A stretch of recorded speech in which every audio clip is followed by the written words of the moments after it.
Thank you for joining. I'm Melissa Zamro Davis. I am an advisor at the SBDC, and I cover a handful of counties or a handful of territories within 6 counties.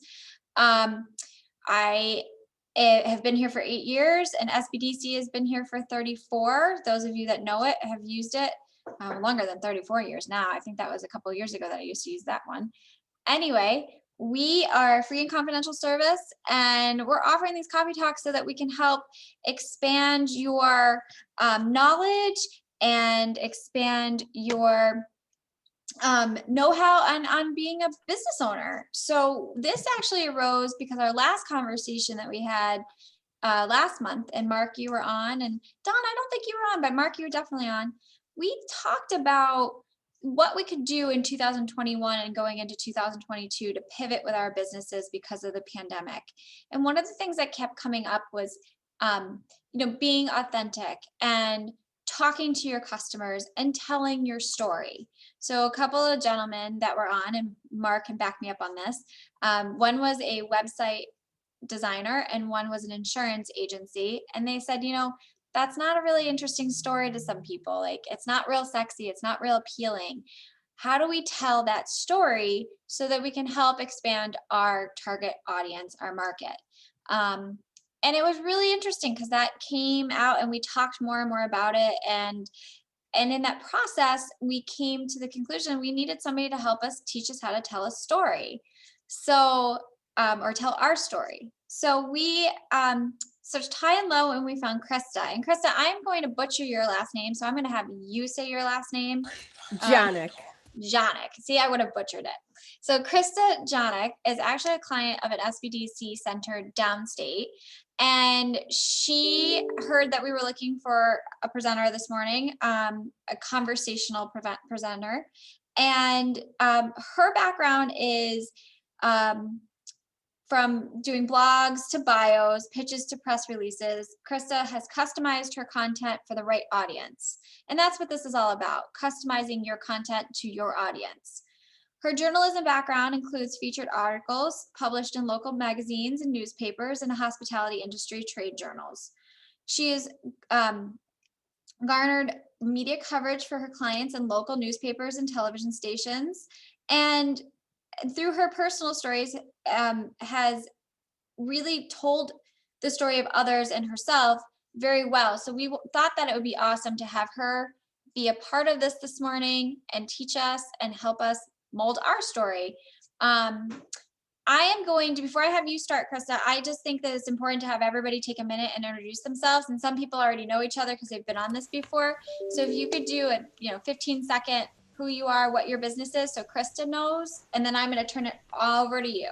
Okay. That'll be very helpful. Awesome. So Don, you're up in my left-hand corner, and Don has been on our virtual coffee talks before, so I'm always excited to see Don. Could you introduce yourself to Krista and the rest of us, and also and tell us what your business is? Oh, you're muted.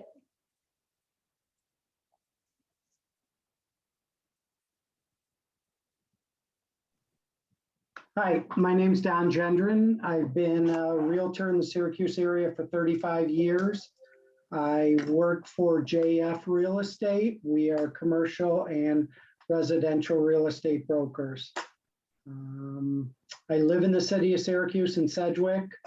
Have 2 daughters and like to read a lot. Thanks so much. Thanks for joining us. Mark, you're to the next side of me, so I'm going to have you go next. Just going in order. Just going in order. Cool. Mark Cardone. I own Rooftop Realty Group. I specialize in helping business owners find and negotiate locations. Specifically, I don't specialize in grammar. Specifically, brick and mortar businesses. We kind of help everybody. Live in Liverpool. Awesome wife, 2 daughters, puppies that you'll probably see pop in and out of the screen. I'm so excited. This is like one of my favorite topics, so I'm glad to be here. Yeah, and Mark, you were a part of that last conversation, so this like really spawned out of what people were talking about and what they wanted to hear. So it's really exciting that we were able to bring this together. Yeah, absolutely. Finn, you're next. Yeah, I'm Finn Morris and I live in Ellenville. And I'm primarily here to support my friend Krista. Oh, great. Thank you. Yeah. So I used to live on Long Island, where I was involved in worker cooperatives, and that's how I learned about Frank Cetera, who was the one who brought me onto this. Yes, So yes. he's one of the leading, or he was, I think, one of the leading promoters of worker cooperatives in New York. Yes, So yeah. that's how we connected there. Oh, great. And I heard about your endeavor here about storytelling, and I immediately knew that Krista could do it. So I told. Oh, so you're the connection. Great. Thank you so much. Yeah, no, Frank is one of our advisors. He's normally on our coffee talks as well, but he's on vacation this week. So he'll be back next week. But he is the go-to man for worker co-ops and ESOPs and all that jazz. So we're lucky to have Frank. Thank you so much. Sure. Marty, you're next. Good morning. Morning. Hey, my name is Marty Harrington, and my business is the Savvy Money Coach.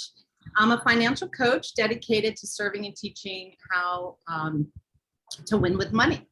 I help people understand their spending habits, maybe create a budget, outline a financial plan, manage their debt, learn how to establish an emergency fund. Almost more than half of Americans don't even have $1,000 emergency fund stashed away. And most of all, I help people understand the emotional components of dealing with money. So I'm just starting, just launching. I've been working with SBDC, I think since March on this, and I've worked with them previously. So I'm so happy to be here. This is my first virtual coffee talk. And this is actually a perfect topic for where I am right now, because I like to create my story. Well, thank you for joining us, and nice to meet you. I'm glad you're a part of our group this morning. Hope to see you going forward for sure. Carol, got you next. Okay, I'm unmuted. Hi guys, I'm Carol Kolcesky. My company is POW Promos. I'm here in Syracuse. I'm a print and promotional product distributor. I was really interested in this topic because I'm trying to figure out how to write my story, and I've been doing this for 8 years. I'm like, I really should do something like this. Have a story. I mean, I know my story, but I can't necessarily, like, there's some, I can't wait to jump in, because there's some reasons I don't tell my story, and I need to figure out a way that I can do it properly. So anyways, that doesn't make sense now, but it will later. No, it makes perfect sense already. Thank you so much. Thank you. There are lots of reasons not to tell your story, and we'll definitely address those too. Okay, thanks. Thank you so much. Nice to meet you. Nice to meet you all. Lauren, we got you next. Hi, I am Lauren Ruffard. I'm currently out with my kids and my dog at the park, so I apologize for the distracting video. I'll turn it off after I'm done speaking. No, you're fine. I am the owner of Thrive Spot, which is a speech language, orofacial myofunctional, and feeding therapy home health company. And I'm the only one who's doing it. I just started it in April, and I go into people's homes and I help them with their children who are struggling with feeding issues, speech issues, and orofacial myofunctional therapy. And I met Melissa a couple of months ago, and she's been great helping me. And this is my first virtual coffee talk, so I'm happy to be here. And you just made me so happy that you took the time to come with your children and your dog at the park. I mean, that's the whole point of this. Like, we got to work on the move, right? And and so I love that, because that's why we wanted to do this. We wanted to come to you a little bit more than you have to come to us. So thank you so much for joining us this morning. And I can't wait to hear, how things are going and hear parts of the story. So next we have Heather. I think you're still there. Hi, my name is Heather Palbik. I'm the owner and founder of Core Expression. I'm sorry, I am driving right now. You're fine. I'm headed to do something for my business before I go to my side job. But my company, I help leadership and mid-level managers. I help them fit their career into their overall fitness instead of the way around, because so many people, I don't like to use the word burnt out, but I focus on all areas of the physical, mental, emotional, And I also do advocacy work and sharing my story around opioids and everything going around in this county. And for me, I came on here because I do Toastmasters. I do a lot of speaking. I've already been on so many stages this year, and it's just always good for me to get out there and, listen to what other people have to say and gain more knowledge. So thank you for putting this together. Thanks for joining us. Heather's been on a few of our other ones too, so it's always great to hear her and see her on this on Tuesday mornings. I don't want you to think I ignored Joan Powers. Joan is our director here at SBDC, and we're underneath her Zoom so that we don't get cut off and we can have as many people as we want, because she controls the centers one. So she's working on a project right now, so I'm not being rude and ignoring her. So she's kind of listening, but she's involved in a project. I do have Kiona on here. Kiona is an advisor with us at SBDC. I don't know, there you are. Hi, do you want to introduce yourself? Yeah, I'm just like Melissa, I'm an advisor here at the SBDC. I cover Onondaga and Seneca County. So I'm just interested in hearing your stories and where you're coming from and our topic for today, and I'm just working in the background. Thanks for being on. Yeah. Also, I did mention this earlier, but we have that phone number 315-882-24709. If you're there, could you introduce yourself? Melissa, it's me, Paul Brooks. Hi, I should know that number. Paul Brooks is one of our other advisors. Hi, Paul. Good morning. Good morning. I'm driving as well. No, it's perfect. I'm driving as well. So I've been an SBDC advisor for a few years now, and I cover out of the Tech Garden downtown Syracuse, a lot of clients in downtown Syracuse as well as Cortland County. So I'm delighted to hear we have so many businesses on this morning. It's really cool. Yeah. So I'm just going to mute myself and listen. No, thank you, Paul. I should know Paul's number. That's not his work number, so I didn't know it off the top of my head. But thank you so much for being a part of it. And the other thing is too to note that like one of the reasons why these advisors are on is to learn, so that we can also take it to other clients that can't be on this morning. So it's really awesome to see everybody come on and be a part of this. So I am going to turn this over to Krista at the main event and have her do her thing and walk you guys through some storytelling and discussions. And remember, this is a conversation, so never feel like you can't jump in and ask questions and add your 2 cents. I mean, this is a coffee talk. So Krista, take it away. All right. So you said you wanted to do a conversation. So do you want to ask questions, or do you want me to go ahead and start with my personal story? How do you want to handle it? I think we should start with your personal story. And also, I think why it's important to tell your story when owning your business. Sure. And great. I think Carol brought up a great point, like how much do you say and how much do you not say? And I think at this stage, I think everybody on here is looking to learn.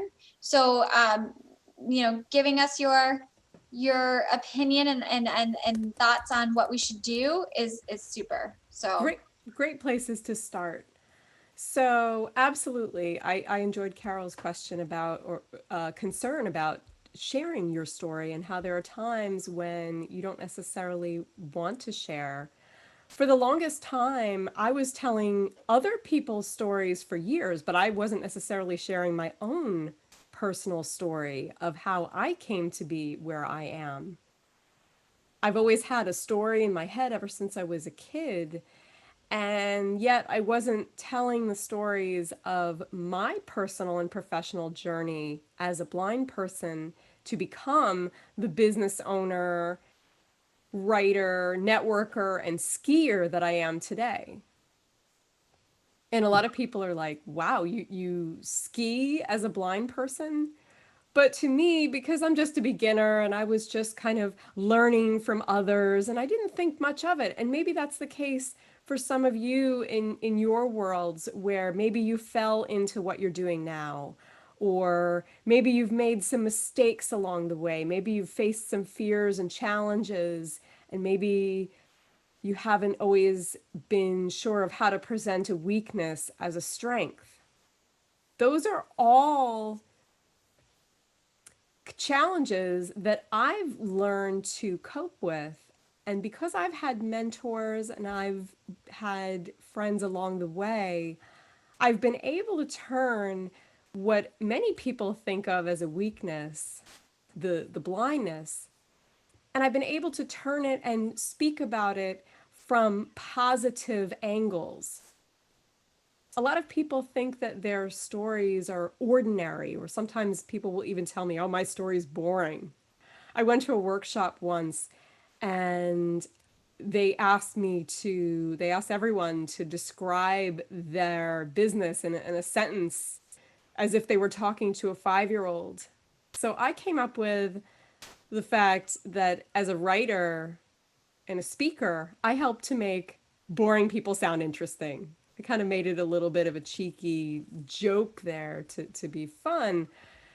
The thing is, though, that we all kind of have that little thing that we do, that little talent that we have, that little turning point that we have, that ability that we have to be able to, like, how did we get to where we are?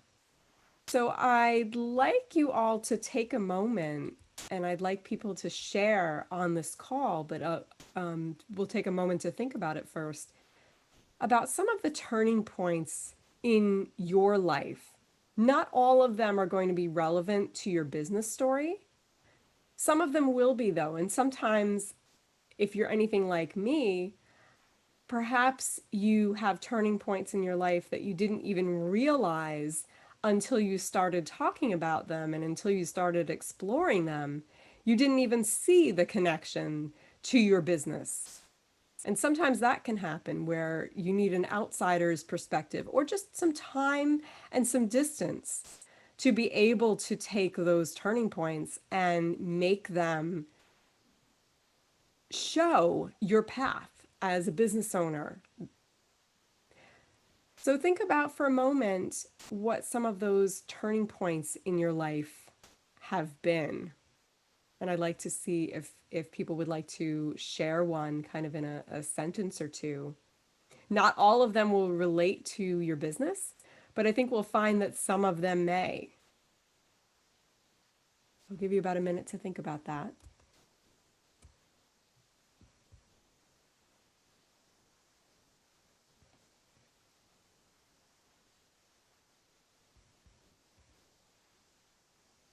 This is going to be one of 2 or maybe 3 of these little interactive exercises that we're going to do to help you start to think about where you might want to go with your story.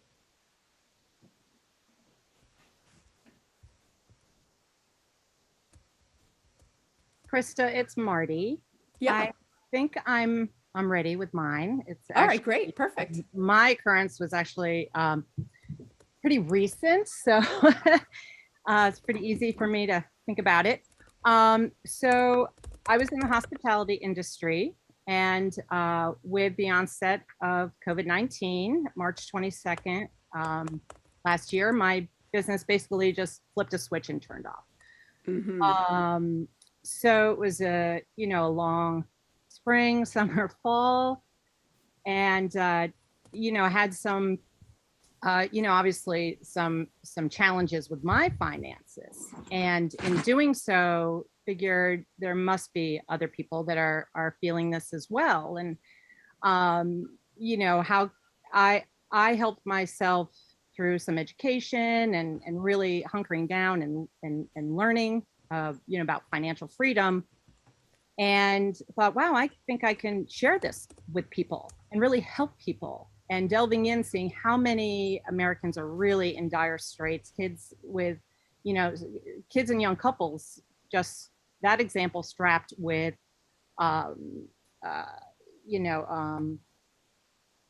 student loan debt. Yeah, I'm going to stop you in the interest of time. Yes. So my intention is for people to think about it for a moment, just because we want to try and get it down to a sentence or two. Oh, The turning point. Yeah. So that's fine. I'm glad that you went first, and I'm glad that you started to tell the story a bit more, because we can use that as an example. oh, good. So Marty's business, when she pivoted from hospitality industry to the financial industry, that's a great example of a business story that you can start to share and start to hone. So perhaps there was something in particular, a moment, an aha moment, like, oh, I learned this particular thing, and that really surprised me or shocked me or motivated me or increased my passion. So there might be a particular moment in your life that might be a turning point. There might be a particular challenge that you faced. So in Marty's case, that was the pandemic. But even we all face the pandemic, and yet not everyone has a business because of it. So there was something about Marty that sparked her to branch out and change industries and be adventurous. So part of Marty's story might be something about her leadership qualities, something that maybe she can show rather than tell with an example in the right situations.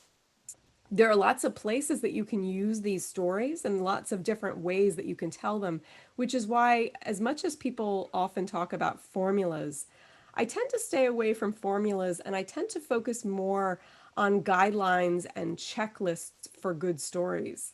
So good stories, the best stories have maybe a moment in time. They might have a challenge that's been overcome. They might have a moment of emotion where you're triggering, you're making people feel something. Perhaps they feel a commonality with you. Perhaps they feel something that is coming from you. They feel your passion. They feel that you have their best interests at heart, because really good stories help you to build, especially in the business world. The best stories are going to help to build your credibility and show you as a human being who can help people through their challenges, or even help people find the right product or service for them, find the right home for them with integrity. And so for a realtor, the best stories help build relationships. They help show that you have integrity. They help show that you're an honest person who wants the best for your clients without having to say, I have integrity, I'm very honest. Because people may not believe that, but they may believe a story where you've displayed some of those qualities. So with those points in mind, does anyone want to go next after Marty and give us in a sentence or two what that turning point might be? And then we'll kind of delve down that path the way we did with Marty. I'd be happy to go. It's Carol. Okay, great. Go ahead, Hi. Carol. So thank you. So I got into the print and promotional product business by starting out in office products industry. Mm-hmm. And so I was working, and then I'm going to give this really quick summary. So basically I was working for a company, and for a long time, really enjoyed it. Felt like a family there. And then with all my my coworkers. And when my daughter got sick, she had a bacteria infection that attacked her colon. Long story, went through hell when she was 1 year old. And while she was in the hospital, some stuff happened at work that I found out that a lot of my accounts were given away. Anyways, good feeling gone.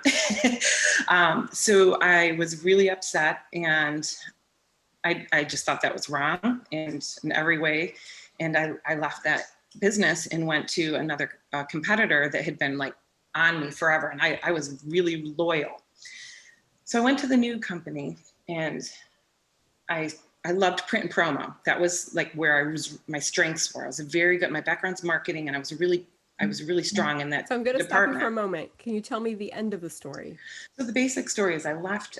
The reason I left that industry and started my business was because I felt unfair treatment in this company and towards me, and it was kind of a boys' club, so to speak.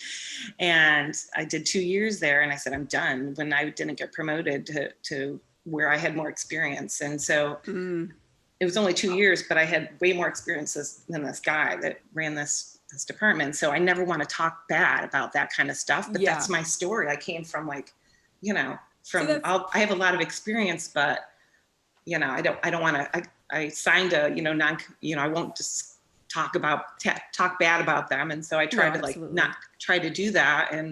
But that's my story, I said, I'm off, I'm going to do this myself.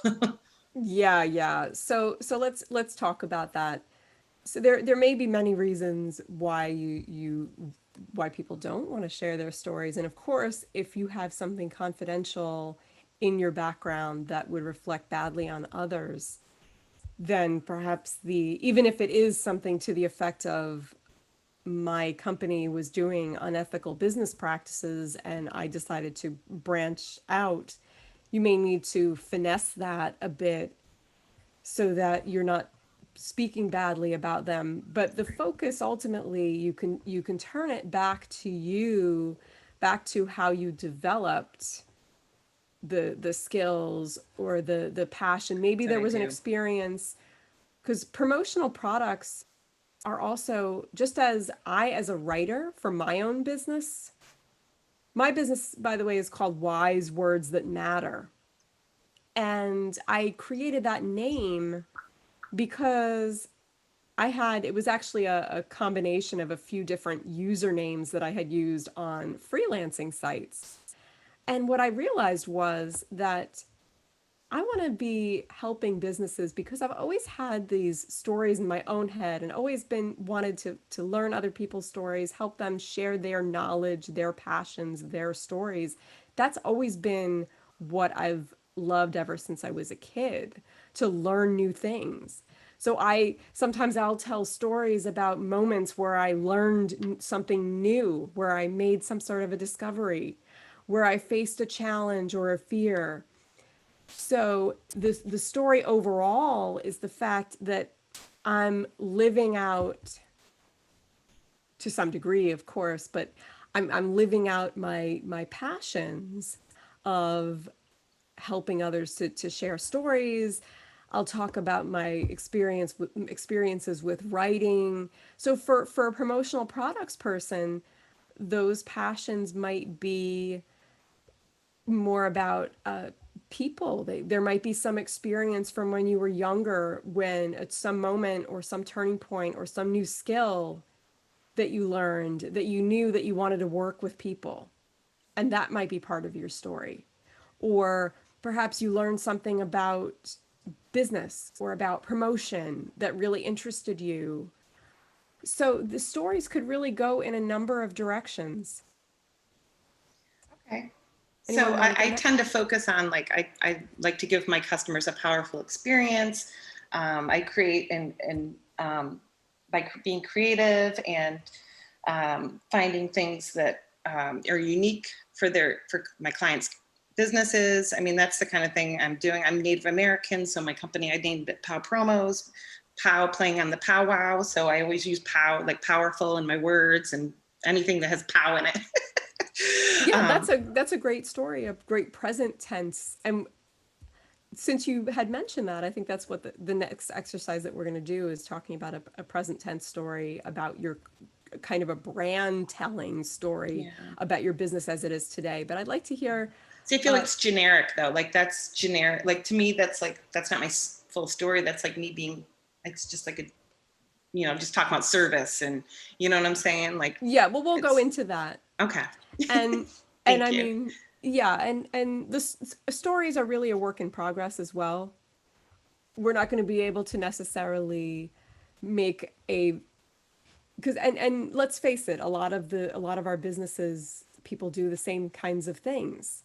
So there's only so much that we can say in 30 seconds to try and figure out, in the moment. It's really a progression over time as we start to refine, start to change the way that we talk about it. And a lot of it is in the writing world, we say show, don't tell.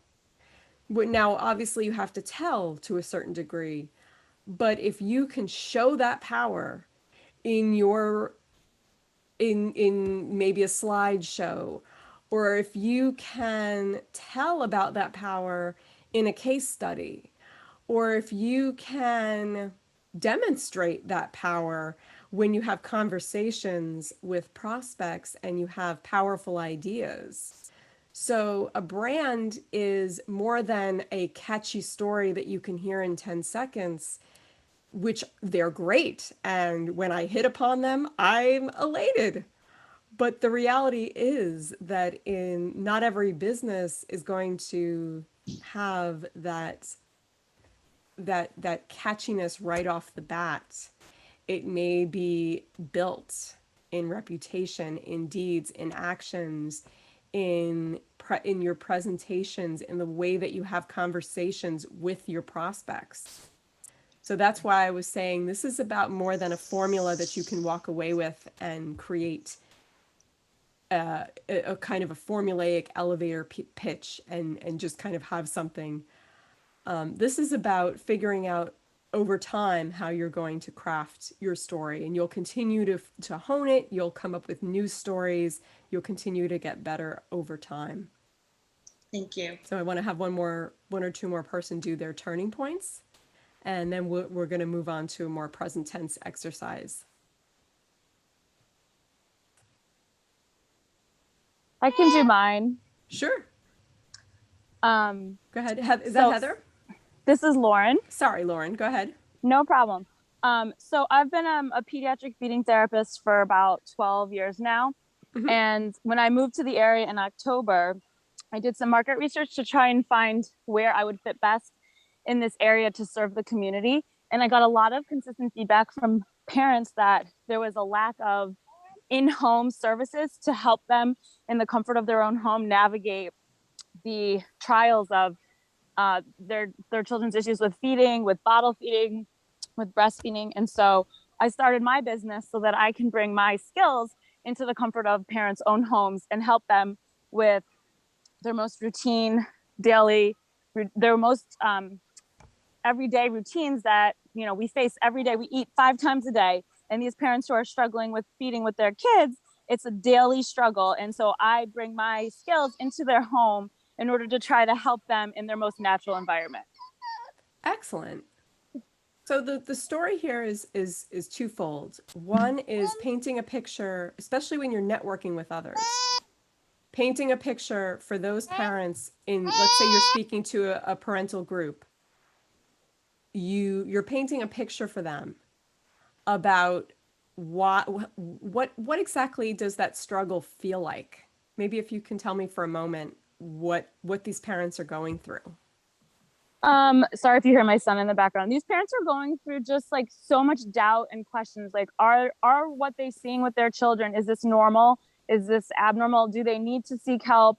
At what point do they need to seek help? They're searching on Facebook groups, on Google, they're texting friends, they're trying in the wee hours of the night to find strategies to solve their children's feeding issues. And they're so concerned about, is their child going to meet their nutritional milestones? Are they going to gain weight? Are they going to be able to go to the children's birthday party and eat what the other children's are eating? Or does mom have to pack something special every single time?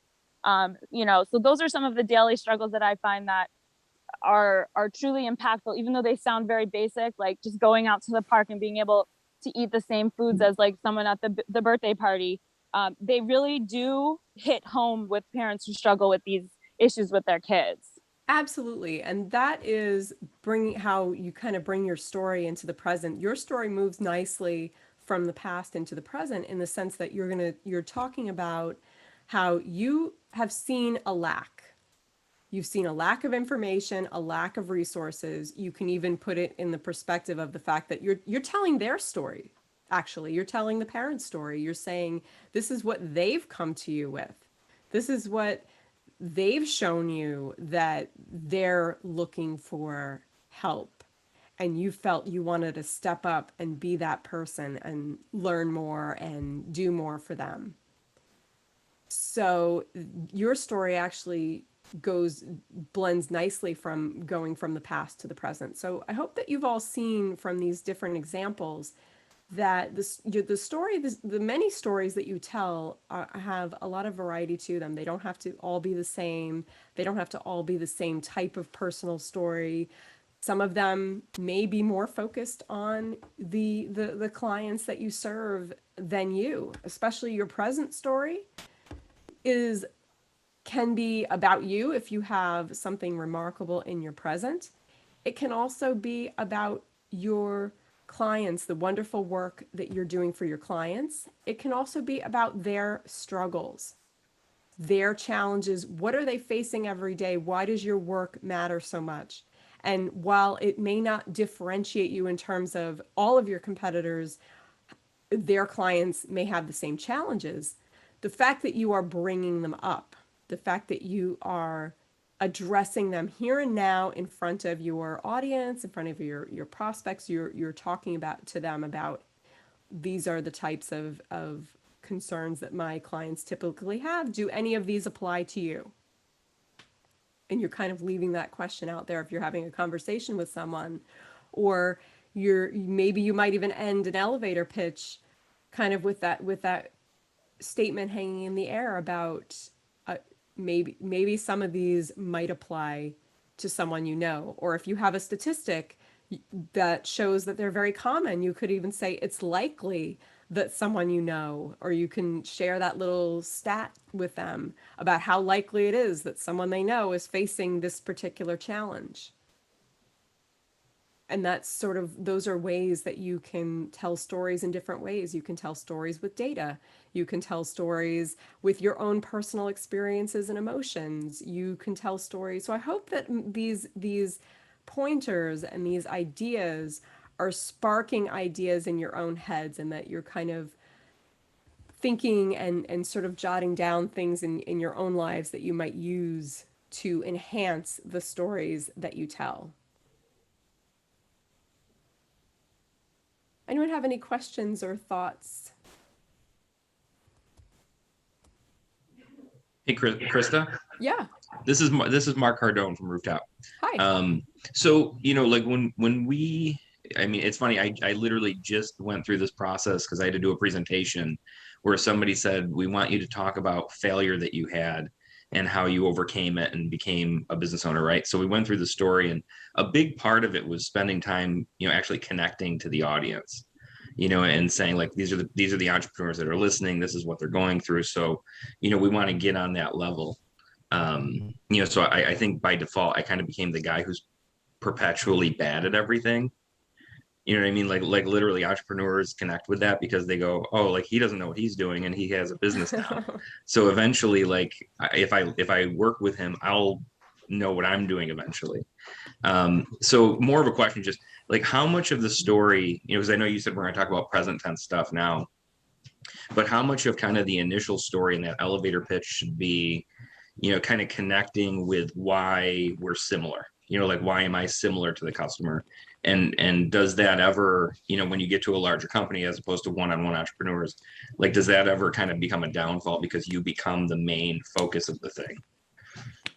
Yeah, it's interesting you bring that up, the concern about addressing larger companies versus working with smaller entrepreneurs or consumers or fellow business owners who maybe have smaller businesses with employees, but not necessarily a corporation. I think it depends on who you're working with, and you can kind of gauge the way that they talk about their own businesses and the way that they tell their stories when you have individual conversations. You can also kind of take a look at their sites and their branding to kind of gauge the default. But sometimes companies do things by default rather than by design. They may have very corporate sounding language, and they're not appealing to what we share. They're not appealing to an audience, but it's more because that's how they were trained. That's how they thought corporations were supposed to talk. Yeah. So it's a tough line, and I'll be honest. I sometimes struggle with it myself as a writer. Yeah. It's not sometimes I watch experts. I'm just going to be real for a moment. Sometimes I watch experts present to people, and they act like they always have the perfect solution that's going to work for everyone. Mm-hmm. And I will challenge that, and maybe that's controversial, but that's also part of my story. The fact that I challenge that, the fact that I look for details, I look for unique situations and unique ways to tell your story as an individual.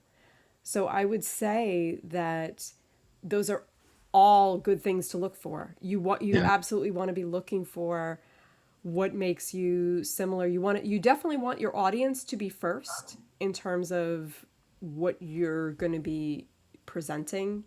You want to be thinking about what sorts of struggles your audience is going through right now, and the stories that you tell will be ideal if those people can relate to those struggles. So when I share my own personal story, a lot of times it's in the hope that other people, while you all may not have tried to ski with your eyes closed, you have experienced challenges in your life, and you also have experienced situations where maybe a certain mistake you made, a certain failure that you had, a certain weakness that you feel you have, you're not sure how you're going to tell that in a story, or if you even want to. And so my hope with my personal story is that people will come to see that there are ways to make that vulnerability work in your favor, as Mark, as you've just pointed out about how you became the guy that's been bad at everything. But there's a way to do that. You don't want to constantly be saying that you're bad at things for the sake of it. It's more like, I've been there. I've been bad at this, and this is how I got through it.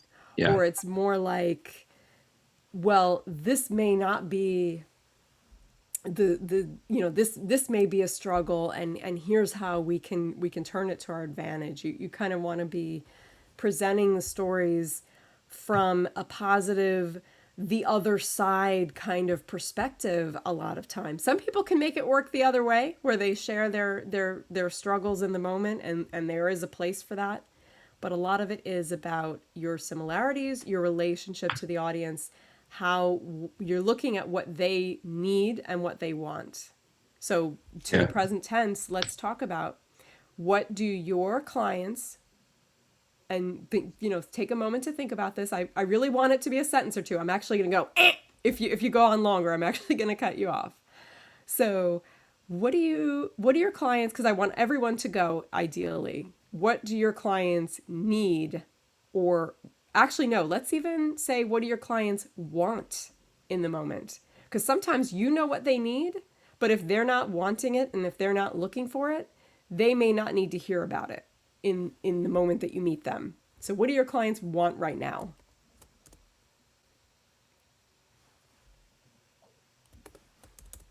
Cheap rent. What's that? Cheap rent. Cheap rent. All right, excellent. And you would be able to expand on that cheap rent to talk about, why do they want the cheap rent? Mm-hmm. What's in their life that's caused how would the cheap rent improve their life? So, all right, who else would like to go?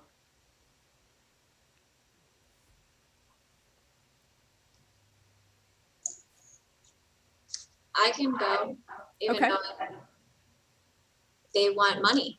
My clients want money. Well, let's expand on that a bit more as well, because obviously if we offer them free money, they may not they may not buy that for a moment. But what's behind their desire for wanting money? To start their businesses or expand their businesses. Yeah, so they want to expand their businesses. They want to have their businesses mean something. They want to do work that's worthwhile, that pays well. Right? So they're wanting the money, and they want it because they want a certain lifestyle, right? Mhm. Yep. And they want to see the path toward the lifestyle that they're looking for. Right. Because hopefully they know it's not instant. They know it's not a quick fix, but they maybe want to hear the story of how maybe the common stories. I mean, we like to hear success stories of really inspirational people, and we also like to hear common stories of how everyday people start their businesses, right? Mm-hmm. So there's a place for the wow factor, the extraordinary in your stories, and there's also a place for the common man type story. Like, this is how I helped ordinary people to get ordinary results. Because let's be real, people want to be able to see themselves and see themselves going through the path that you're going to help them through. So you can kind of share both of them. You can say, well, yeah, these are the success stories, and these are some of the best experiences that my clients have had, and these are some of the other common experiences that are positive that my clients have. Because you want to make it believable as well. You want to make someone look at you and not be like, oh, this is too much.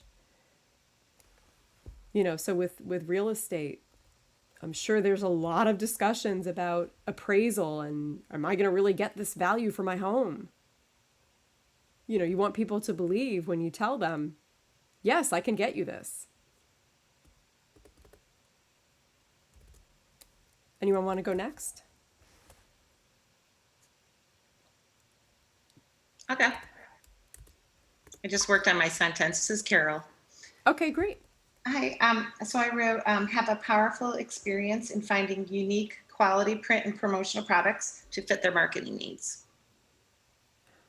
Too much? Too wordy? Well, I'm thinking about how to help you to. What do they want though? They want it on time, and they want quality, where it's not messed up. The logo looks great. Yeah. So why do they want promotional products to begin with? Usually it's a leave behind, to stand out, to be remembered. Ooh, yeah, that's a good one. To be remembered. You got it. Exactly. They want to be remembered. And to be the person that they can call, to be in front when they're looking, you'll be there at the right time, Yeah. So you'll have your information in front of them. And they want their clients or their prospects to feel the power. So if you want to kind of put the power branding in there, that's that's what they want. They want pow. I'm in your head. I love it. Pow, I want to be remembered. That's what they want. So then the story progresses from there in terms of how you, through your services, can do that.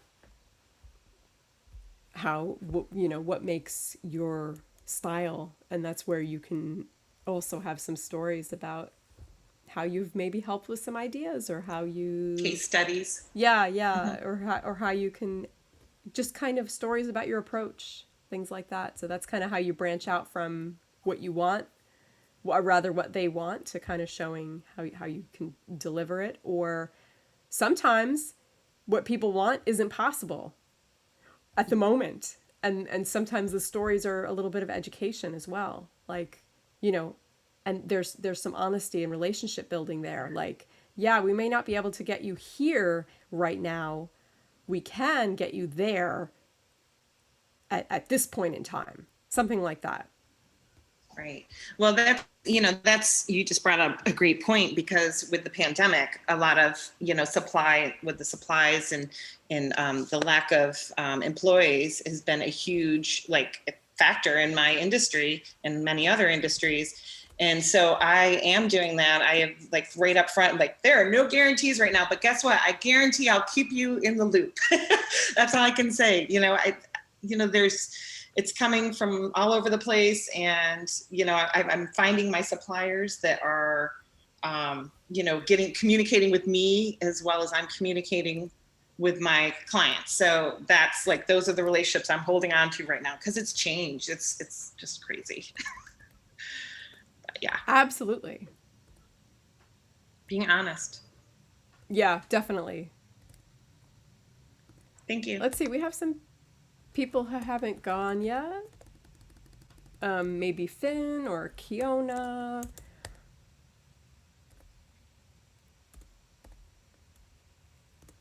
Or maybe if there's anyone else who'd like to go. I know Joan and... Yeah, I'll go. My clients are always looking for a trouble-free transition. They've heard the horror stories about real estate closings, negotiations. Mm-hmm. They want it to be trouble-free. Yeah, that's a really great point. And that's a perfect segue for you to be able to, if they're interested in that, if someone shares that, to be able to talk about your services. Mm-hmm. I like the trouble-free transition theme because it's something that not everyone is talking about. And some of the particular wants that you focus on may differentiate you if other competitors aren't talking about them as much as you do. Mm-hmm.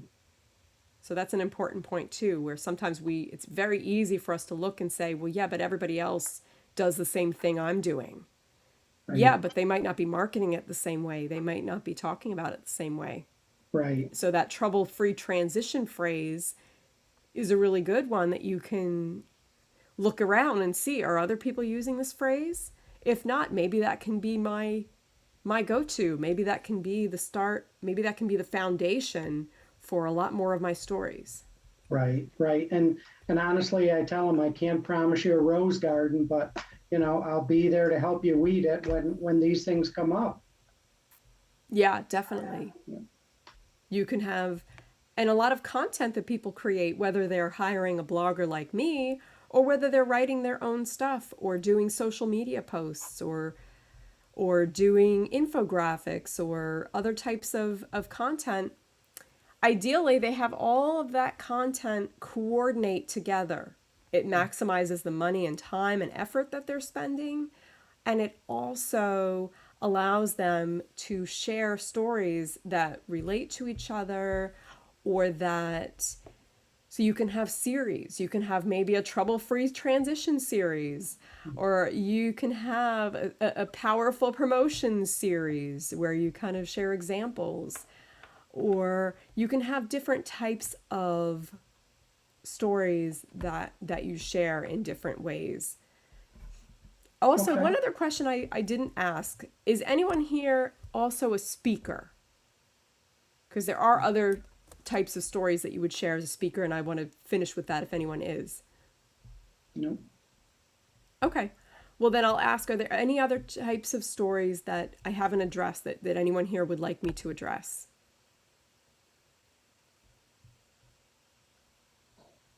I'm not a speaker, but I might start to be, like, speaking to like small classes and groups of parents. So if you did want to talk about that, I wouldn't hate it.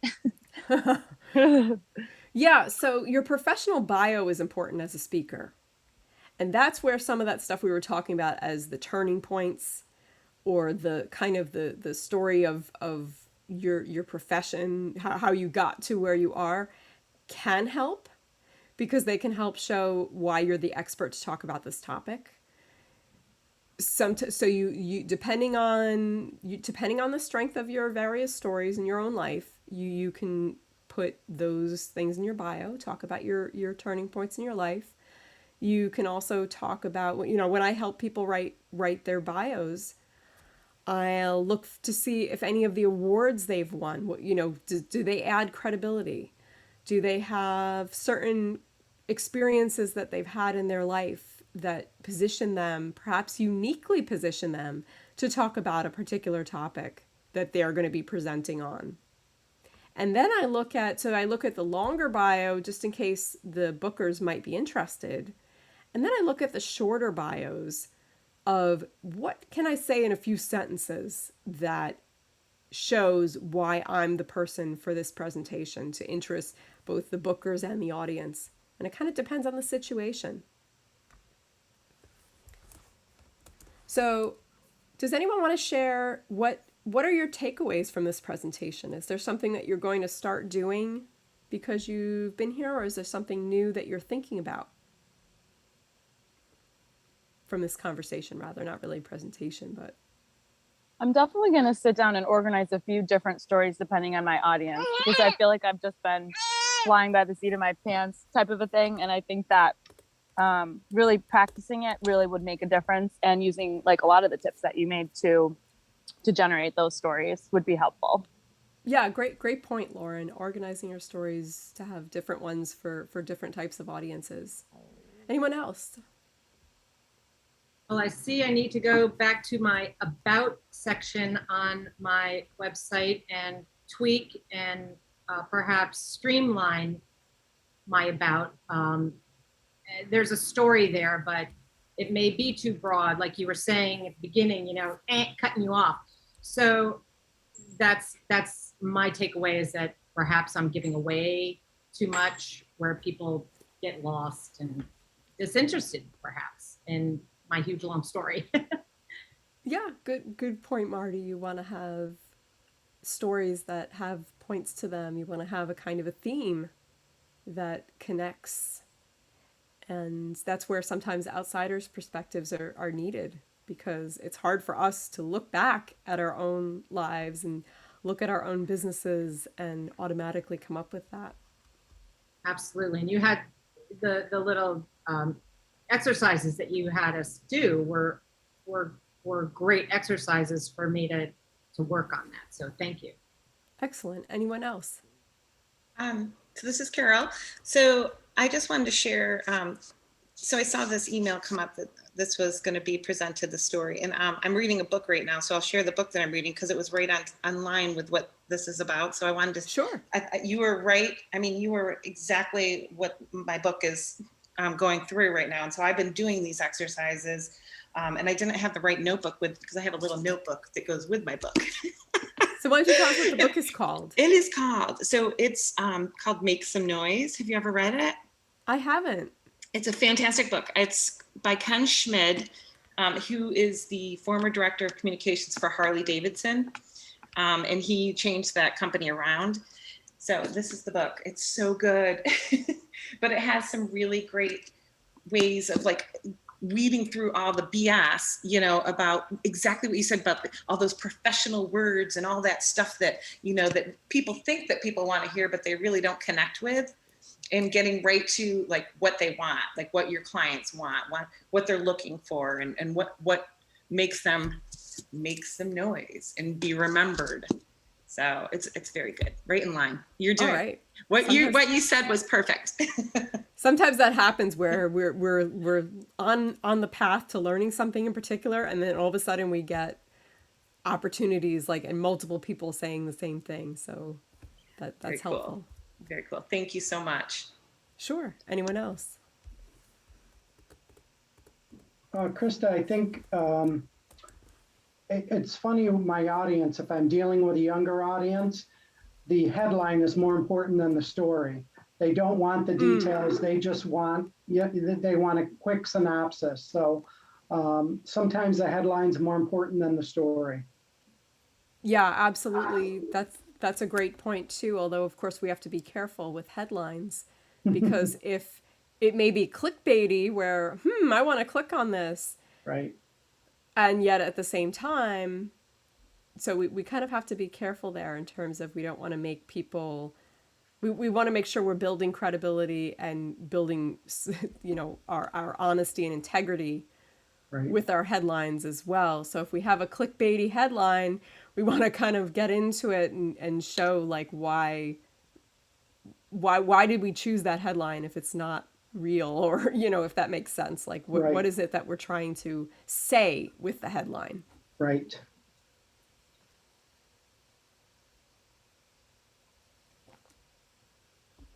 So yeah, absolutely. Headline can be more important than the story.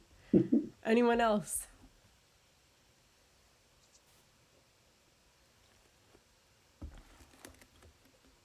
If anyone's interested in more of my stories or more of my lessons, you can go to my Wise Words That Matter Facebook page. So that's Wise Words That Matter on Facebook. Thank you.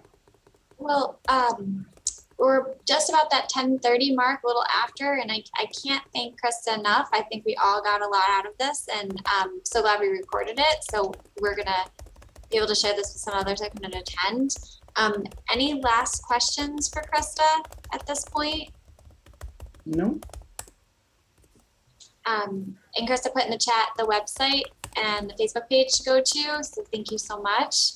And her phone number, so feel free to reach out. Thank you again, Krista, for taking the time this morning and being on. It was super valuable and super helpful. And I think now we can all kind of go back and become good storytellers in the sense that we can be authentic with our story and relatable. So, which is all that people really want in working with other businesses. We want to know that who we're working with is authentic and relatable. And so I think that was awesome tips and advice. And I hope to see you next month. Please keep attending. Please keep sharing and letting people know about these. I think the more the merrier. And, we just want to reach out and connect with others. So again, if you have any last questions for Krista, please reach out and stay in touch with us. And thank you so much to everybody for attending. Thank you. Thanks, Krista. Thanks so everyone much for coming. Okay. Bye. And Bye, thanks for putting the everyone. book in the chat as well. Yes, thank you, Carol. Oh, yes, thank you. Have a great rest of your day, everyone. Take care. Thank you. Bye.